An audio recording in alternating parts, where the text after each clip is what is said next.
엄청 들어왔습니다. 그렇기 때문에 저는 그렇다면 방금 당에서 핵심 관계자 회의라는 회의가 있었다고 하는데, 예, 뭐 저는 뭐 무슨 내용을 논의하기에 그렇게 긴급했는지 모르겠지만은 기본적으로 지금 당의 상황에 대해 가지고 왜 매번 호미로 막을 걸 가래로 막는 상황이 계속 되고 있는지에 대해 가지고 상당한 문제의식을 가지고 있습니다. 네, 그리고 후보 측에서 이제 저희 관계자에게 만나자는 제안을 하면서 의제를 사전 조율해야지만 만날 수 있다고 했다고 합니다. 저는 거기에 대해서 굉장한 당혹감을 느낍니다. 네. 당 대표와 후보가 만나는데 의제를 사전 조율하지 않아서 만날 수 없다라고 하는 것은 저는 제가 누군가에게 그걸 왜 사전에 제출해서 검열을 받아야 되는가에 대한 강한 문제의식이 있습니다. 당 대표와 만나는 자리에 후보가 직접 나오지 못하고 만약 핵심 관계자의 검열을 거치자는 의도라고 한다면은 저는 절대 만날 계획이 없습니다. 지금 후보와 만난 뒤에 저와 후보가 합의했던 일 또는 저와 후보가 서로 상의해서 결정했던 일들이 전혀 통보받지 못한 상황에서 나중에 뒤집히는 경우가 꽤 있었습니다. 제가 지난번에 김종인 위원장 만화 그 김종인 자서전 출간 기념회에서 제18장에 있었던 내용, 그런 것이 과거 김종인 위원장이 2012년 선대위에서 일할 때 그분에게 발생했던 일들이 지금 우리 당내에서 반복되지 않기를 바랍니다. 후보는 우리 당의 최고 지휘관이고, 그리고 우리 당에서 누구도 후보를 검열하고 주변에서 휘두를 수 없습니다. 그게 아니라면 저는 당연히 허심탄회하게 후보를 만나서 100% 상의할 의사가 있다고 저는 어제 밝혔는데, 오늘 아침에 이루어진 그 조율이라는 것은 실망감을 자아내기에 충분했습니다. 저는 오늘 이제 제주를 떠나가지고 타지로 이동을 할 것입니다. 근데 제 행선지가 미리 공개되지는 않았지만은 저는 꼭 가봐야 될 곳이 있어서 가는 겁니다.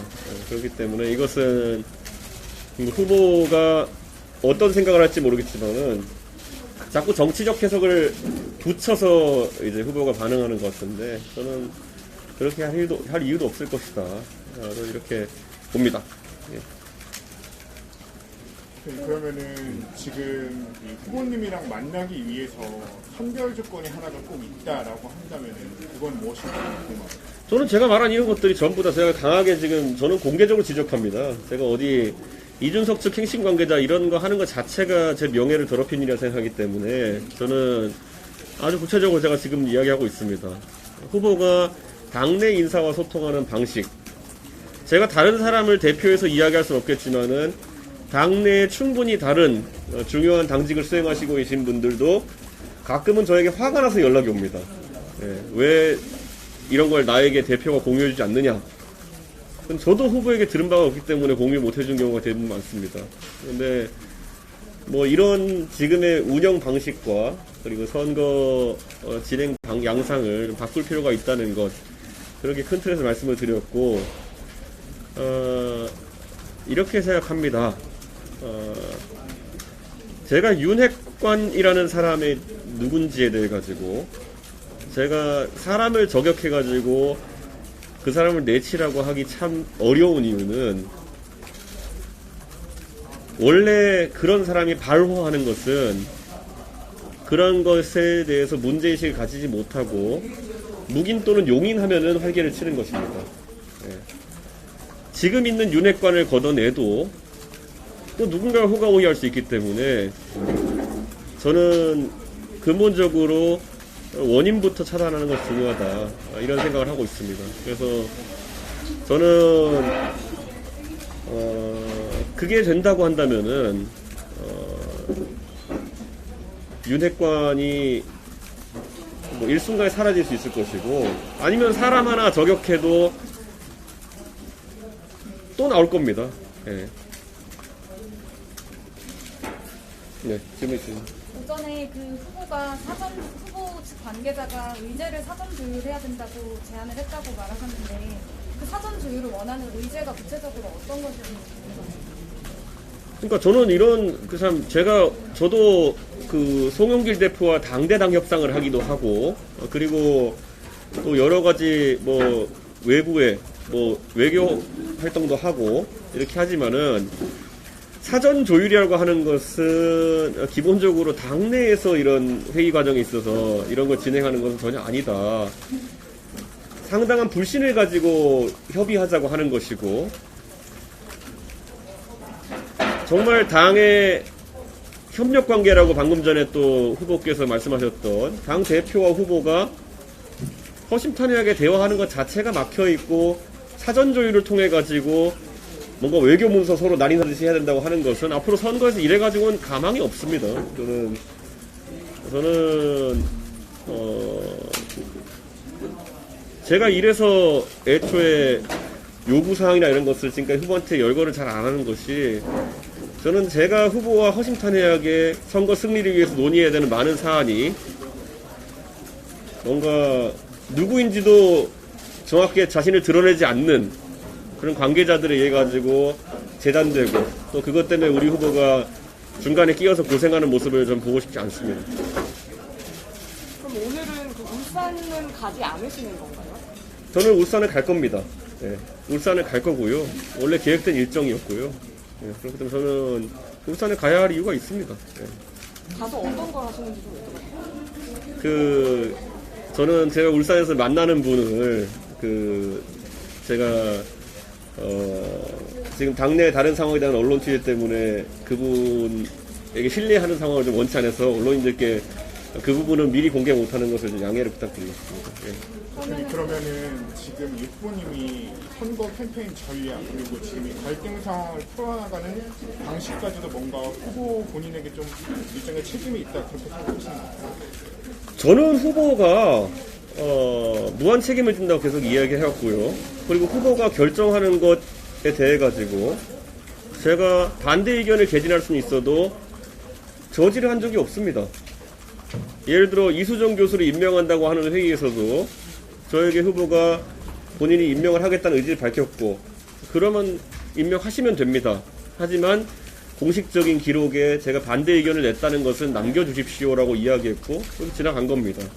그래서 그 인사도 무한 책임이고 저는 뭐 그런데 거기에 대해서 물론 언론의 질문에 답하는 형식이겠지만은 저에게 뭐 레디컬 페미니즘과 페미니즘을 가르쳐주겠다느니 도대체 얼마나 후보 측 인사들이 기고만장하면 당대표에게 페미니즘을 가르치겠다고 하고 앉아있습니까? 저는 이거는 기본적으로 그 시각 자체가 누구를 가르친다라는 시각 자체가 농후하게 들어있기 때문에 그런 이야기가 나오는 것이고 저는 이런 것들을 제가 지적하기보다는 그런 발언에 대해서 제지해야 되는 사람 따로 있다. 저는 그렇게 생각합니다. 어제 말씀하신 것 중에서 후보비 해먹으려고 한다라는 발언 후보가 방금 백불에서 그런 얘기를 들은 사실이 없고 누가 그런 얘기 한 사람도 없다라고 밝혔는데 그러면은 그 핵심 관계자는 더 큰 책임을 져야겠네요. 그 언론인들에게서 저에게 그 이야기가 있은 직후에 사실관계 확인이 엄청 들어왔습니다. 그렇기 때문에 저는 그렇다면은 그 핵심 관계자 굉장히 큰 책임을 져야 될 겁니다. 왜냐하면 그거야말로 이간 행위가 실제로 있다는 것을 증명하는 것이거든요. 그래서 저는 더 큰 문제라고 생각합니다. 그거는. 질문드리겠습니다. 하나 제조 관련이고 하나 대선 관련인데 네. 어제 대표님께서 평화원에 참석하셔서 예. 사상 대구상 최선을 다하겠다 말씀하셨는데 현재 그와 달리 현재 윤석열 후보의 사상과 관련된 생각이나 뭐 입장에서는 아직은 저희가 알 수 없는 상황입니다. 혹시 오히려 전두환 씨 옹호 발언 등으로 역사적에 좀 우려가 커지고 있는데 혹시 윤석열 후보에게 뭐 사상과 관련된 의견이 변하거나 한 적이 있는지 혹은 윤석열 후보 역사식을 어떻게 생각하시는지 말씀드리고 저는 우리 후보의 전두환 전 대통령 관련 발언은 저는 우리 후보의 평상시 발언들과 비추어 봤을 때 표현상의 문제였다라고 저는 확신합니다. 그렇기 때문에 우리 후보의 역사인식에 문제가 있다는 시각에는 공감하지 않습니다.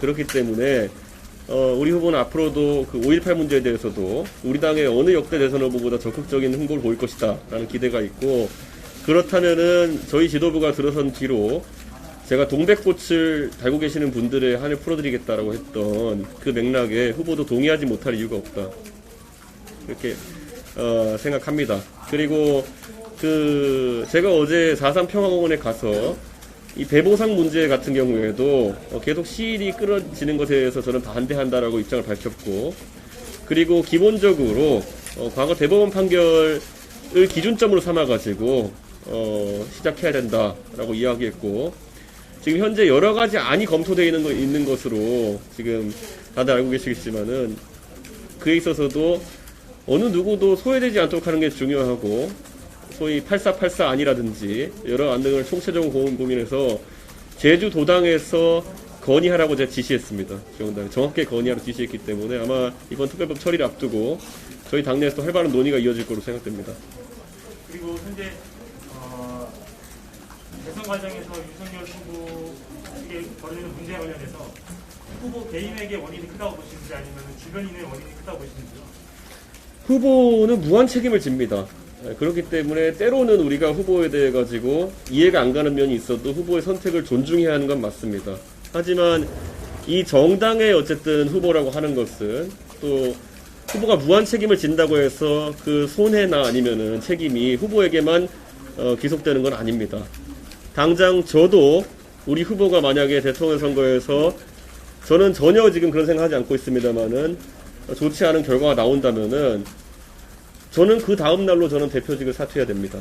그렇기 때문에 그런 부분에 대해 가지고 후보와 저는 공동 운명체입니다. 그렇기 때문에 제가 가장 분노하는 지점은 후보 옆에서 호가호위를 한다든지, 아니면 후보가 정치 참여한 기간이 적다는 이유만으로 굉장히 부적절한 조언을 옆에서 하면서 당의 노선과 충돌할 수 있는 행동들을 자꾸 야기하는 분들, 이런 분들은 굉장한 책임감을 느껴야 될 것이다, 그렇게 생각합니다. 윤핵관을 말씀하시면서 네. 그 한 명을 드러낸다고 하더라도 또 다른 누가 포위호식할 수 있다, 그 말을 다르게 해석하면은 후보의 캠프 전체를 딱딱 갈아엎어야 된다는 말씀을 드리거든요. 아닙니다. 저는 후보가 지금 상황에서 경선 과정에서 있었던 것과는 다르게, 경선 과정에서는 당내에서는 경쟁자가 있을 수 있습니다. 그렇기 때문에 그 경쟁자와의 경쟁 환경 속에서 날선 발언이 오갈 수도 있고 하지만은, 당 내에서 만약 그런 발언이 나온다면 화합을 위해서 가장 먼저 제지해야 되는 것이 후보고 당 대표입니다.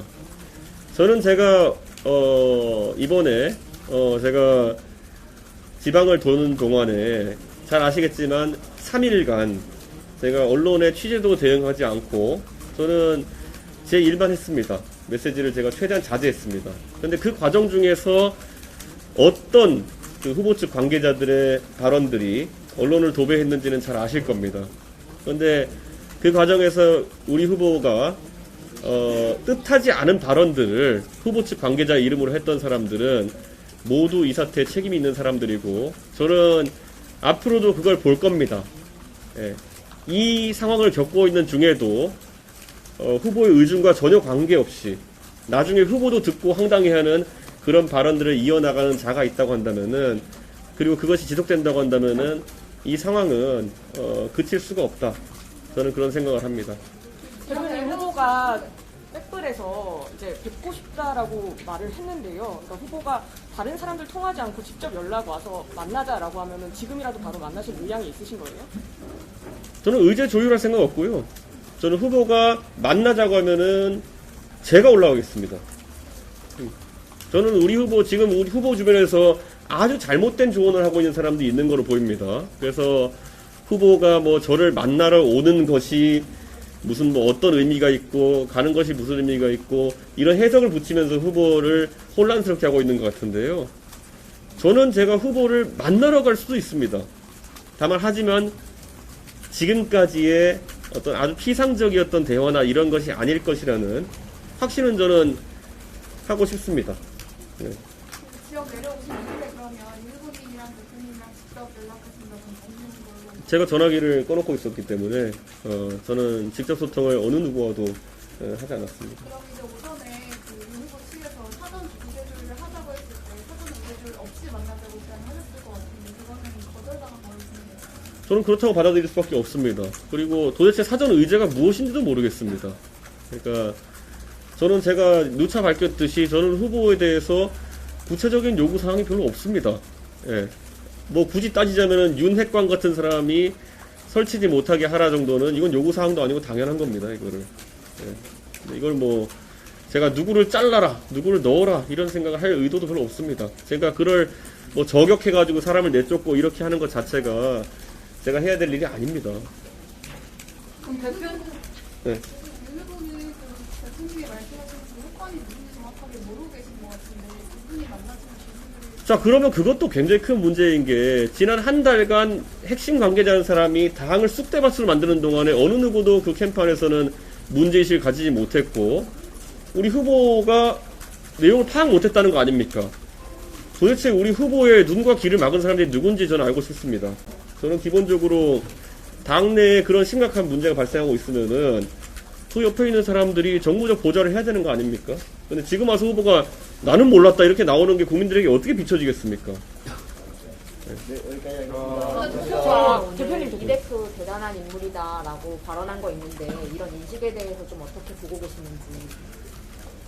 저는 대단한 인물을 알고 있으면 계속 만나고 싶어 하고 진짜 상의하고 싶어 할 겁니다. 그럼 대단한 인물이 있는데 상의는 별로 하고 싶지 않다는 걸 저는 뭐로 받아들일지는 잘 모르겠습니다. 대표님, 그 선대위 인선에 대해서도 구체적으로 요구하고 싶으신 게 없으신 거예요? 그럼 조금 더 구체적으로. 그건 후보가 가장 잘할 겁니다. 제가 요구한 사람이 없고요. 여러분이 다 이미 알고 계시는 아주 실무에 능통한 우리 사무처 당직자 한 사람 승진 발령하자라는 이야기를 했는데 저와 후보가 그 안에 대해 가지고 합의한 뒤에 며칠 뒤에 저랑 상의 과정 없이 그냥 그게 취소되고 오히려 저는 거기에 대해 가지고 제가 후보 주변 인물들에게서 이렇게 공박을 듣는 그런 상황이 있었기 때문에 뭐 이런 식의 일처리가 무슨 상황인가에 대해 가지고 저는 약간 그냥 궁금해하고 있고요. 예, 제가 밀어넣은 인사가 있다면은 뭐 후보 측에서 말씀해 주시기 바랍니다. 그리고 어제 제가 분명히 단 한 번 외에는 상의한 건이 없다고 말씀드렸는데 뭐 생각해보면 2건일 수도 있겠습니다. 예. 그런데 제 기억에는 확실히 한 건이고 저는 그게 의미하는 바가 그냥 크다 이렇게 생각합니다.